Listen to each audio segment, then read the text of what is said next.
बंधु माने आपण माने जानती जे अक्षय तृतीया दिन सुना किणिबार एक प्रथा रही। तेबे जदि आपण सुना किणिबाकू असमर्थ तेबे कौन यार अर्थ होउची एई अक्षय तृतीया रे आपणकर भाग्य परिवर्तन हेब नाही? निश्चित भाबरे हेब। आज मैं आपणको एक उपाय कहबाकू जाउछि जहाको गरीबरू गरीब व्यक्ति मध्य सबुदिन पाई निजर दारिद्रता को दूर करबा पाई करि पारिबे।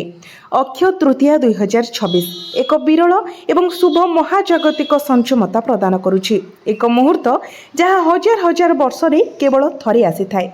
जदि आपण एही पवित्र अक्षय तृतीया दिन एही तीनोटी निर्दिष्ट कार्य करुछंती तेबे आपण जीवन सारा केबे भी धनर अभावर सम्मुखीन हेबे नाही।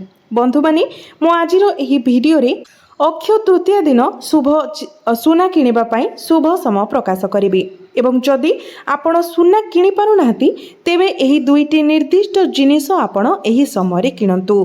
जदि आपण एही दुईटी जिनिस किणुछंती तो सुना किणिबार फल आपणको एही जिनिस किणिबार मध्ये प्राप्ति हेबो। एही दुईटी छोट जिनिस आपण घर को किणी आनिबा द्वारा आपणको अक्षय पुण्यर प्राप्ति हेबो एवं आपणको माँ लक्ष्मींकर असीम कृपा मध्य प्राप्ति हेबो, जहा फल रे आपणको उपरे धनर वर्षा हेबो। आपणको जीवन रे लागि रहितिबा समस्त प्रकारर आर्थिक संकट एवं समस्या संपूर्ण भाबरे दूर होई जिवो। बंधु माने आपण माने जानि रखिबा उचित जे अक्षय तृतीया को ग्रीष्म ऋतुर धनतेरस मध्य कुहाजाए जे बैशाख मास सहित तुलनीय कौनसी मास नहीं, सत्य जुग सहित तुलनीय कौनसी जुग नहीं, वेद सहित तुलनीय कौनसी शास्त्र नहीं एवं गंगा नदी सहित तुलनीय कौनसी तीर्थस्थल नहीं। सेहीपरि अक्षय तृतीया सहित तुलनीय कौनसी तिथि नहीं। अक्षय शब्दटी हेउची जहाँ अविनाशी किंबा अनंत। तेणु अक्षय तृतीया को समस्त समय मध्यरु सबुठारु शुभ बोली माना जाइथाए। शास्त्र अनुसार एही निर्दिष्ट दिनटी को स्वयं सिद्ध मुहूर्त भावरे मान्यता दिया जाइछि। एक स्वयं प्रमाणित स्वाभाविक भावरे शुभ समय जहाकू अबुझ मुहूर्त भावरे मध्य जणा जाए।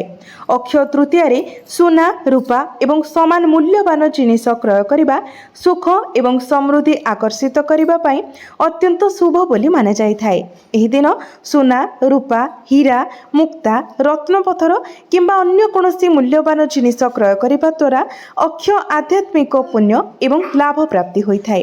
तेणु एही दिन को समृद्धिर दाता भावरे मध्य पालन करा जाए।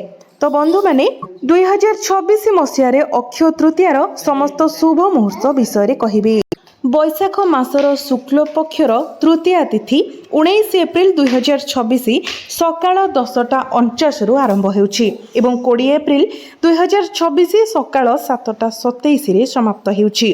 उदय तिथि अनुसार अक्षय तृतीया 20 तारिख रे ही पालन करा जिवो। तेबे जेहेतु यह सकाळ 7:27 पर्यंत रहुछि तेणु आपण माने 19 एप्रिल सकाळ 10:49 रु अपराह्न 12:20 मध्यरी आपण जेकोसी जिनिस किणिबाकू चाहुछंती ताहा किणी पारिबे।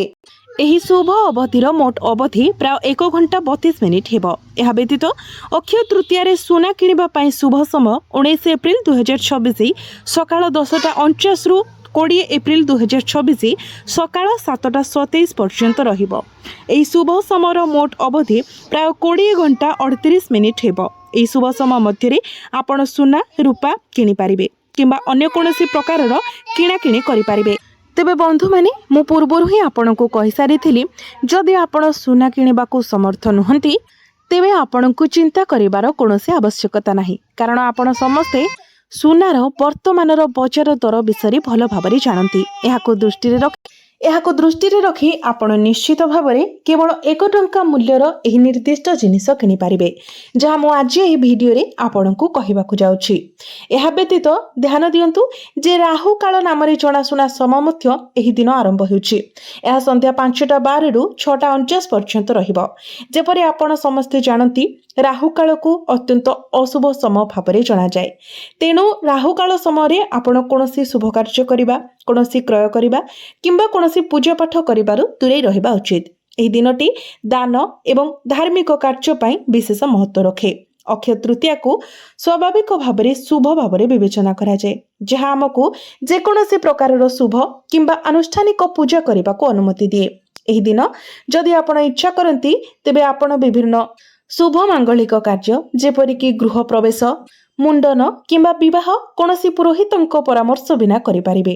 ବାସ୍ତବରେ ଯଦି ଆପଣ ଏହି ଦିନ କିଛି କିଣିବାକୁ ଚାହୁଁଛନ୍ତି ତେବେ ଏହି ଦିନଠାରୁ ଭଲ ଦିନ ଆଉ କିଛି ହୋଇନପାରେ। ଏହି ଦିନ ସହ ଜଡ଼ିତ ସବୁଠାରୁ ଗୁରୁତ୍ୱପୂର୍ଣ୍ଣ ପୂଜାପାଠ ମଧ୍ୟରୁ ଗୋଟିଏ ହେଉଛି ଜଣେ ବ୍ୟବସାୟୀ ସର୍ବଦା ନିଜର ଦୋକାନରେ ସତ୍ୟନାରାୟଣ କଥା ପାଠ କରିବାର ଆୟୋଜନ କରିବା ଉଚିତ। ଏହା ବ୍ୟତୀତ ଯଦି ଆପଣ ଏହି ଦିନ ଆପଣଙ୍କ ଇଚ୍ଛା ଅନୁସାରେ କିଛି ଦାନ କରିବାକୁ ଚାହାନ୍ତି ତେବେ ଥଣ୍ଡା ପାନୀୟ ଜଳ ଆପଣ ଦାନ କରନ୍ତୁ। ଥଣ୍ଡା ପାଣି କିମ୍ବା ଫଳ, ଖାଦ୍ୟ ଏହିସବୁ ଆପଣ ଦାନ କରନ୍ତୁ। ଏହି ଦିନ ପକ୍ଷୀମାନଙ୍କ ପାଇଁ ପାଣି ଯୋଗାଇବାର ବ୍ୟବସ୍ଥା କରିବା ଉଚିତ, କାରଣ ଏପରି କାର୍ଯ୍ୟକୁ ଅତ୍ୟନ୍ତ ପୁଣ୍ୟ କାର୍ଯ୍ୟ ବୋଲି ବିବେଚନା କରାଯାଏ। ବନ୍ଧୁମାନେ, ଏବେ ଆସନ୍ତୁ ଜାଣିବା ଯେ ଆପଣ କେଉଁ ଦୁଇଟି ଜିନିଷ ସୁନା ରୂପା ବଦଳରେ ଅକ୍ଷୟ ତୃତୀୟା ଦିନ ନିଜ ଘରକୁ ଆଣିବା ଉଚିତ। ପ୍ରଥମ ଜିନିଷଟି ହେଉଛି ଏକ ଶଙ୍ଖ। ଏହି ଦିନ ଆପଣ ଏକ ମସୃଣ ଏବଂ ସମ୍ପୂର୍ଣ୍ଣ ନିଖୁଣ ଶଙ୍ଖଟିଏ ଘରକୁ ଆଣନ୍ତୁ। ନିଶ୍ଚିତ କରନ୍ତୁ ଯେ ଆପଣ ବାଛିଥିବା ଶଙ୍ଖ ଉପରେ କୌଣସି ତୀକ୍ଷ୍ଣ ପ୍ରକୋପ କିମ୍ବା କଣ୍ଟା ଯେମିତି ନଥାଏ। ଏହି ଶୁଭ ଦିନରେ ଆପଣଙ୍କୁ ଆପଣଙ୍କ ଘର ପାଇଁ ଏକ ସମ୍ପୂର୍ଣ୍ଣ ମସୃଣ ଶଙ୍ଖ ଆଣିବା ଉଚିତ, କାରଣ ଏହାକୁ ଅତ୍ୟନ୍ତ ଶୁଭ ବୋଲି ବିବେଚନା କରାଯାଏ।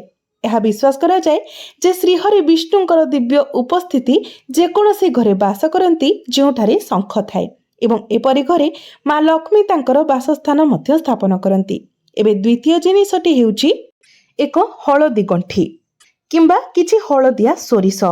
ତ ବନ୍ଧୁମାନେ, ଯଦି ଆପଣ ଶଙ୍ଖ ମଧ୍ୟ କିଣିପାରୁନାହାନ୍ତି ତେବେ ଅତି କମ୍ରେ ଆପଣ ଏହି ଦିନ 5ଟି କଉଡ଼ି ଘରକୁ ଆଣନ୍ତୁ, କାରଣ ଏହି 5ଟି କଉଡ଼ିକୁ ସ୍ୱୟଂ ମାତା ଲକ୍ଷ୍ମୀଙ୍କର ସ୍ୱରୂପ ବୋଲି ବିବେଚନା କରାଯାଏ।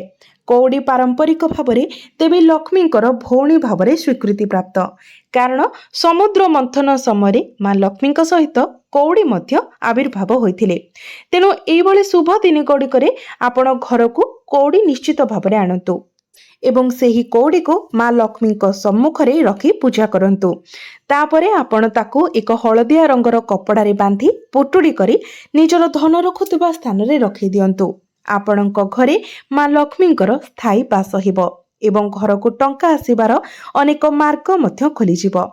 ବନ୍ଧୁମାନେ, ଏବେ ଆସନ୍ତୁ ଜାଣିବା କିଛି ଭୁଲ ବିଷୟରେ ଯେଉଁଗୁଡ଼ିକ ଆପଣ ଅକ୍ଷୟ ତୃତୀୟା ଦିନ କରିବାରୁ ସମ୍ପୂର୍ଣ୍ଣ ଦୂରେଇ ରହିବା ଉଚିତ।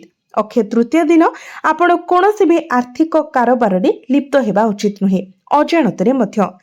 ଏହାର ଅର୍ଥ ହେଉଛି ଆପଣ କାହାକୁ ଟଙ୍କା ଋଣ ଦେବା କିମ୍ବା କାହାଠାରୁ ଋଣ ନେବା ଉଚିତ ନୁହେଁ। ଏହି ଦିନ ମା ଲକ୍ଷ୍ମୀ ଏବଂ ଭଗବାନ ବିଷ୍ଣୁଙ୍କ ଉଦ୍ଦେଶ୍ୟରେ ସମର୍ପିତ, ତେଣୁ ଆପଣ ଟଙ୍କା ବିନିମୟ ଠାରୁ ଦୂରେଇ ରୁହନ୍ତୁ। ଏହି ଦିନ ଦାନ କରିବାକୁ ଅତ୍ୟନ୍ତ ଶୁଭ ବୋଲି ମାନାଯାଇଥାଏ। ଏଥିରେ କୌଣସି ପ୍ରତିବନ୍ଧକ ନାହିଁ, କିନ୍ତୁ ଋଣ ଦେବା କିମ୍ବା ଋଣ ନେବା ଏହିସବୁ କାର୍ଯ୍ୟଠାରୁ ଦୂରେଇ ରୁହନ୍ତୁ। ତେବେ ମନେ ରଖନ୍ତୁ, ଯଦି ବର୍ତ୍ତମାନ ଆପଣଙ୍କର ପରିବାରରେ କୌଣସି ଶୋକ କିମ୍ବା ଧାର୍ମିକ ଅଶୁଦ୍ଧି ପାଳନ କରୁଛନ୍ତି, ଯେମିତିକି ସୂତକ ପାଳନ କରୁଛନ୍ତି, ତେବେ ଆପଣଙ୍କୁ ଅକ୍ଷୟ ତୃତୀୟାରେ ଆପଣଙ୍କ ଘରକୁ କୌଣସି ନୂତନ ଜିନିଷ କିଣିବା କିମ୍ବା ଆଣିବାରୁ ନିବୃତ୍ତ ରହିବା ଉଚିତ, କାରଣ ଏପରି ସମୟରେ କ୍ରୟ କରିବା ଦ୍ୱାରା ପୂର୍ବପୁରୁଷଙ୍କ ପାଇଁ ଅତ୍ୟନ୍ତ କଷ୍ଟ ହୋଇଥାଏ ବୋଲି ବିଶ୍ୱାସ କରାଯାଏ। ପରବର୍ତ୍ତୀ ଗୁରୁତ୍ୱପୂର୍ଣ୍ଣ କଥା ହେଉଛି ସୁନା କିଣିବା। ଏହା ଆପଣଙ୍କର ଆର୍ଥିକ କ୍ଷମତା ଉପରେ ନିର୍ଭର କରେ। ତ ଯଦି ଆପଣ ସୁନା କିଣି ପାରୁନାହାନ୍ତି ତେବେ ମୁଁ କହିଥିବା ଆପଣ ଏହି ଶସ୍ତା ଜିନିଷ ଗୁଡ଼ିକ ଘରକୁ ଆଣନ୍ତୁ, ଯେମିତିକି ଶଙ୍ଖ, କଉଡ଼ି, ହଳଦୀର ଗଣ୍ଠି କିମ୍ବା ହଳଦିଆ ସୋରିଷ। ଏହା ମଧ୍ୟ ଆପଣଙ୍କୁ ସେତିକି ଉନ୍ନତି ଏବଂ ପ୍ରଗତି ଆଣିଦେବ ଯେତିକି ସୁନା କିଣିବା ଦ୍ୱାରା ପ୍ରାପ୍ତି ହୋଇଥାଏ, କାରଣ ଏହି ଜିନିଷ ଗୁଡ଼ିକ ମଧ୍ୟ ମା ଲକ୍ଷ୍ମୀ ଏବଂ ଶ୍ରୀ ବିଷ୍ଣୁଙ୍କର ଅତ୍ୟନ୍ତ ପ୍ରିୟ। ମନେ ରଖନ୍ତୁ ବନ୍ଧୁମାନେ, ଅକ୍ଷୟ ତୃତୀୟ ଦିନ ଆପଣ ସୂର୍ଯ୍ୟୋଦୟ ପୂର୍ବରୁ ଉଠିବା ଉଚିତ। ଯଦି ଆପଣଙ୍କ ଆଖପାଖରେ କୌଣସି ନଦୀ, ପୋଖରୀ, କୂଅ କିମ୍ବା ଅନ୍ୟ କୌଣସି ଜଳାଶୟ ଅଛି ତେବେ ଆପଣ ସେଠାରେ ଯାଇ ପବିତ୍ର ବୁଡ଼ ପକାଇବା ଉଚିତ। କିମ୍ବା ଯଦି ଆପଣଙ୍କ ଘର ପାଖରେ ଏପରି କୌଣସି ଜଳାଶୟ ନାହିଁ ତେବେ ଆପଣ ଘରେ ମଧ୍ୟ ସ୍ନାନ କରିବେ। କେବଳ ସ୍ନାନ ଜଳରେ କିଛି ଗଙ୍ଗା ଜଳ ମିଶାଇ ଦିଅନ୍ତୁ। ସ୍ନାନ କରିବା ସମୟରେ ଆପଣ ଓମ୍ ଗଙ୍ଗେଶ୍ୱର ମହାଦେବ ମନ୍ତ୍ର ଜପ କରିପାରିବେ। ଏହି ଦିନ ମା ଲକ୍ଷ୍ମୀ ଏବଂ ଭଗବାନ ବିଷ୍ଣୁ ଉଭୟଙ୍କର ପୂଜା କରିବା ଜରୁରୀ। ପୂଜା କରିବା ସମୟରେ ଆପଣ କ୍ଷୀରି ଭୋଗ ଅର୍ପଣ କରନ୍ତୁ ଏବଂ ଏଥିରେ ତୁଳସୀ ପତ୍ର ନିଶ୍ଚିତ ଭାବରେ ଦିଅନ୍ତୁ। କେବଳ ବିଷ୍ଣୁଙ୍କ ଭୋଗରେ ହିଁ ତୁଳସୀ ପତ୍ର ଦେବେ, ମା ଲକ୍ଷ୍ମୀଙ୍କ ଭୋଗରେ ତୁଳସୀ ପତ୍ର ଦେବେ ନାହିଁ। तो बंधु माने एही दिन करबाकू जाउथबा किछि उपाय विषय मु आपनको कहिबाकू जाउछि। आपण 11टी कौड़ी नेबाकू पड़िबो। सेगुडी को आपण लाल कपड़ारे गुड़ाई दियंतु एवं ताकू माँ लक्ष्मींकर चरण तले रखि दियंतु। एपरि करिबा द्वारा माँ लक्ष्मी सदा सर्वदा आपणको गृहरे स्थायी भावरे वास करिवे। द्वितीय उपायटी हेउछि आपण केसर एवं हळदी व्यवहार करी माँ लक्ष्मी को पूजा अर्चना करंतु। आपण देखिबे जे ए अक्षय तृतीया ठारू आरंभ करी जदि प्रत्येक दिन आपण माँ लक्ष्मी को केसर एवं हळदी लगाई पूजा करूछंती तेबे आपणकर आर्थिक असुविधा धीरे धीरे दूर होइजिबो एवं आपणकर पितृपुरुष माननकु खुशी करिबा पई एही दिन आपण कोनोसी ब्राह्मण को जल हाथ पंखा धातुर कोनोसी पात्र छता फल चीनी घी इत्यादि जिनिस दान करिबा उचित। वर्तमान आपण आउ एक मूल्यवान जिनिस अर्थात दान करिबा पई जेउटी मूल्यवान जिनिस ताहा हेउची जब। आपण जदि एही दिन जब दान करूछंती तेबे आपणकु सबुठारु अधिक पुण्य फल प्राप्ति होइथाय कारण जबदान को सुना दान सहित समान बोली माना जाय थाए। अक्षय तृतीया रे ऋण मोचन मंगल स्तोत्र 108 थर पाठ करंतु। यह आध्यात्मिक भाव रे आपण को शुभ प्रभाव प्रदान करिवो जहा फल रे जदि आपण को ऊपर ऋण करजर भार रहिछि तेबे ताहा संपूर्ण भाव रे दूर होइजिवो। आपण संपूर्ण भाव रे ऋण मुक्त होइजिवे।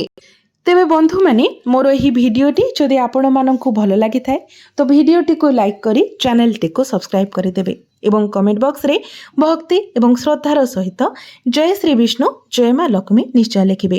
तेबे मने रखंतु बंधु माने एही अक्षय तृतीया टी को आपण संपूर्ण भाव रे माँ लक्ष्मी एवं श्री विष्णु को पई उत्सर्ग करि दियंतु। एही दिन आपण जेते भक्तिर सहित पूजा पाठ करिवे दान धर्म करिवे एहार फल आपणको अक्षय भाव रे प्राप्ति हेबो एवं आपणक जीवन रे लागि रहितिबा समस्त दुख कष्ट एवं समस्या सबुदिन पई दूर होइजिबो।